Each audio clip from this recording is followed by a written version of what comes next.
Juan?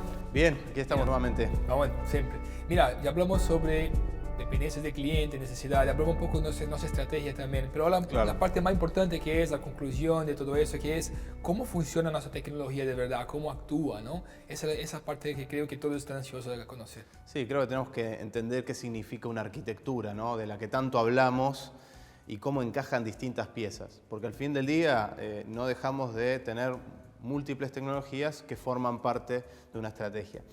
Y me gustaría, Ghassan, para entender esto de una manera diferente, referirnos a un modelo que se usa muchísimo en el mundo de la seguridad. Por ejemplo, en la aviación se usa este modelo que inventó James Reason, o también conocido como el modelo del queso suizo. Ah, bueno. ¿Sí? Entonces, vamos a entender este modelo. Ah, qué bueno, hay un queso acá. ¿Qué significa? Como todo queso suizo no tiene agujeros. Claro. ¿No? Y la seguridad se construye en capas. Entonces tenemos que definir múltiples capas, pero lamentablemente cada capa tiene agujeros, eso es inevitable. La seguridad 100% no existe, hay fallas. Entonces todo comienza con personas. Tenemos personas que pueden violar políticas adrede o cometer errores. Después esas personas tienen posibilidades de hacer cosas en función de su política de acceso. Eso depende mucho de la red que pueden hacer. O traer dentro de la equipos red. nuevos, que sea, ¿no? Claro, en nuestro caso tenemos tecnologías para poder definir un control dinámico de acceso en la red, ¿sí? En función de la identidad del usuario, de su dispositivo. Con cualquier dispositivo, claro. Después esa persona intenta conectarse, entonces genera tráfico en distintas direcciones. Podemos poner una capa de seguridad que esté mirando hacia dónde me estoy intentando conectar, ¿no? En lo que es protección a través de DNS. Que es la resolución de nombre, ¿no? Sale IP al nombre. Exactamente, que es un paso elemental. Primero Súper intento básico, ¿no? resolver By the way, los hackers usan eso hace mucho tiempo, ¿no? Exacto, y montan su infraestructura maliciosa en distintos sitios en Internet y podemos nosotros ya poner una capa de control que bloquee intentos de conexión a esa infraestructura con OpenDNS. Ah, buenísimo. Después tenemos distintos vectores. El ataque puede venir por email, te puede llegar un correo con spam, que tú haces clic en un lugar o estás navegando en algún sitio. Y tenemos tecnologías que protejan esos vectores específicos, esas puertas de ingreso del malware. Después tenemos, por supuesto, la seguridad del firewall, ¿no? La infraestructura. Que es fundamental y no es un único lugar, puede ser perimetral, puede ser en el data center, pero es una capa importante. Pero no todo se termina ahí, al final vamos construyendo paso a paso y uno de los desafíos más grandes es poder detectar archivos maliciosos, ¿no? Eso, punto. Que llamamos de malwares, ¿no? O malwares, claro. Entonces ahí necesitamos tecnologías específicas como en nuestro caso Advanced Malware Protection, que está mirando archivos para poder detectar ataques. Ahora, archivos pasan por todos lados de ese vectores, ¿correcto? Juan llega por a través del firewall, por email, por web, por un pendrive, que ingresa a la red. Entonces, AMP, ¿cuál es la ventaja del AMP entonces en ese caso? Bueno, esto es interesante porque esta capa, esta porción del queso, en realidad puede estar en todas partes de la red. Ese es el punto. Eso es nuestro gran diferencial. Nosotros podemos integrar esta capacidad de detección de malware en archivos en el web and email, lo podemos integrar en el endpoint, lo podemos poner en el propio firewall. Entonces podemos hacer que este control avanzado sea parte de cada una de estas capas anteriores de seguridad. Entonces, ¿cómo funciona todo esto junto, Juan? ¿Puedes describir más o menos cómo sería la anatomía de un ataque pasando por esos pasos? Sí, bueno, vamos a hacer ahí vamos a hacer de cuenta que esto es un ataque en un acto de No, producción. ataque muy feo esto. Sí. Entonces, el ataque dijimos que ingresa de alguna manera, ¿no? Puede ser un correo, puede ser por web. Lo primero que atraviesa es la capa de la persona. La persona comete errores. ¿Ahí hay algo que podemos hacer? En realidad sí. Nosotros como Cisco podemos asesorar al cliente en los procesos, que Claro, ya es una de tarea educación. exacto, de servicios profesionales, para que tengan una buena estrategia para que la seguridad empiece donde tiene que empezar, que es en la persona, en los procesos. Después, es muy importante lo que podemos trabajar en esta etapa. ¿Qué puede hacer esa persona en función de su identidad, de su dispositivo, de lo que en su rol... Su ubicación. Su ubicación, exactamente, en qué momento se está conectando a la red. Claro. Entonces nosotros con el Identity Services Engine, ese corazón que tenemos de solución para todo lo que es política de acceso, podemos asegurar que en la medida que esto ingresó, este ataque está ocurriendo, se va a poder mover, se va a poder propagar solo en el ámbito que corresponde a ese usuario. A tu perfil de acceso, claro. Entonces no es lo mismo tener todas las puertas abiertas que tener una red bien segmentada. Sea red inalámbrica, sea red cableada, desde su casa, no importa, ¿no? Ahora, cuando ingresa este código malicioso, ¿no? Este malware, intenta hacer cosas. Va a intentar conectarse a una infraestructura desde donde pueda tomar control remoto de tu red, donde pueda exfiltrar información. Al final, de lo que se trata es de poder capitalizar el ataque de alguna manera, ¿no?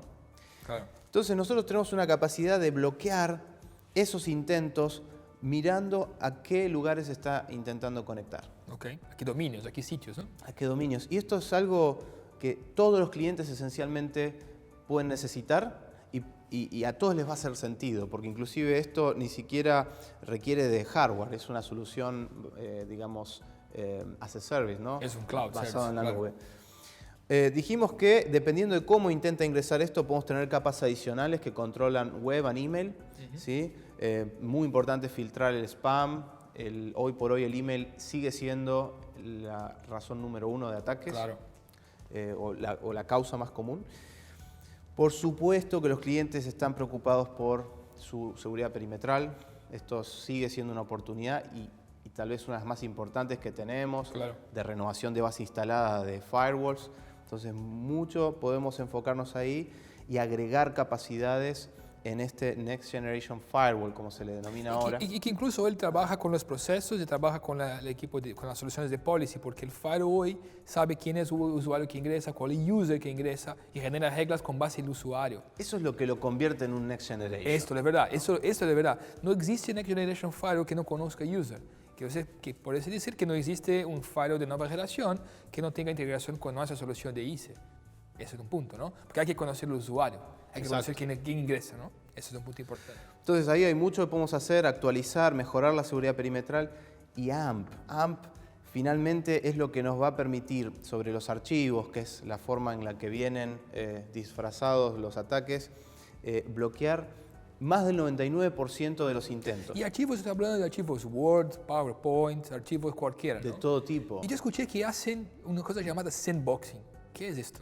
Ah, bueno, ¿qué pasa?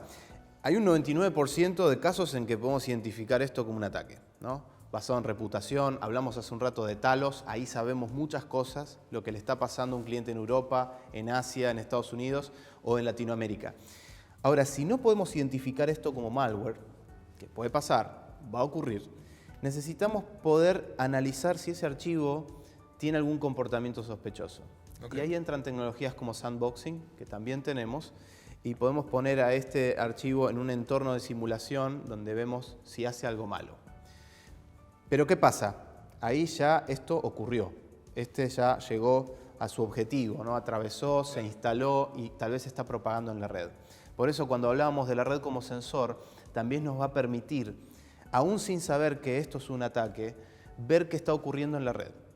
Hay propagación, hay intentos de conexión sospechosa, hay exfiltración de datos. Perfecto, perfecto, perfecto. Y si todo esto que pasó, conocer la amenaza, identificar la amenaza, y se falla, ¿qué pasa con todo eso? ¿Qué pasó si todo esto no sirvió a nadie? Esto que estaba comentando, ¿no? Claro, justamente, llegamos a este punto, que es el que nadie quiere que ocurra, pero es el punto más importante en donde nuestros clientes no están preparados. Si esto ocurre, están ciegos, no pueden ver qué pasó, no pueden hacer la correlación. ¿Cómo me pasó esto? ¿Por dónde entró? El paciente cero. Exacto. Nosotros tenemos capacidades únicas, Hassan, de mostrar con tecnologías como anti-malware, Advanced Malware Protection, qué hizo ese archivo. Claro. Porque puede ocurrir que después de un tiempo reconozcamos por comportamiento, por sandboxing, por muchas formas, que esto efectivamente era malicioso. Hoy no es, pero mañana puede ser. Y ahí podemos retroceder el tiempo e ir viendo todo ese recorrido. ¿Por quién empezó? ¿Por cuál hasta el punto inicial. Claro. Y eso es fundamental, Ghassan, para poder responder ante el incidente, contenerlo y evitar que sea catastrófico para la organización. Entonces, podemos decir que todo esto es NAS, ¿no? Es Network as a Sensor. Todos los componentes trabajando en conjunto. Forma todo con parte de usar toda la red como un gran sensor. Increíble, pero ¿cuánto tiempo tarda todo esto? ¿Cuánto tiempo toma toda esa inspección? Bueno, hablamos de un 99% o más de capacidad de bloquear en tiempo real. Eso significa que eso es automático y en tiempo real. Hay muchos casos en los que esto ni siquiera logra ingresar en la red. O sea que ahí no hay ningún problema, la red se está protegiendo. El problema es cuando esto llegó a este punto, como decíamos antes, ¿cuánto tiempo tardamos en entender lo que pasó? Okay. Eso se llama el time to detect. Okay. Y es una variable muy importante para la gente de seguridad.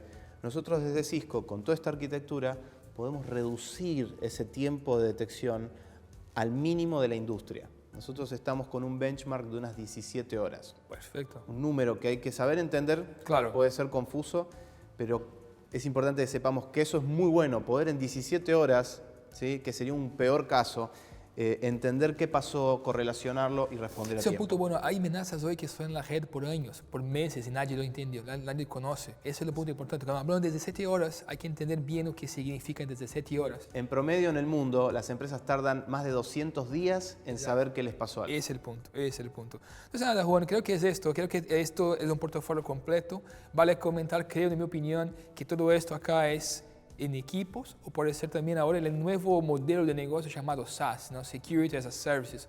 Eso estamos cada vez más incrementando portafolio como CloudLock ahora, OpenDNS, ScanSafe o CWS, pero es realmente algo que me parece algo más práctico, ¿no? Incluso que hablamos del video anterior de tener soluciones más específicas, eso se puede tener en cortos pasos de tiempo, no hay que esperar equipos, nada, ¿no? Se contrata y se tiene servicios Exacto. nuevos. Tenemos múltiples oportunidades.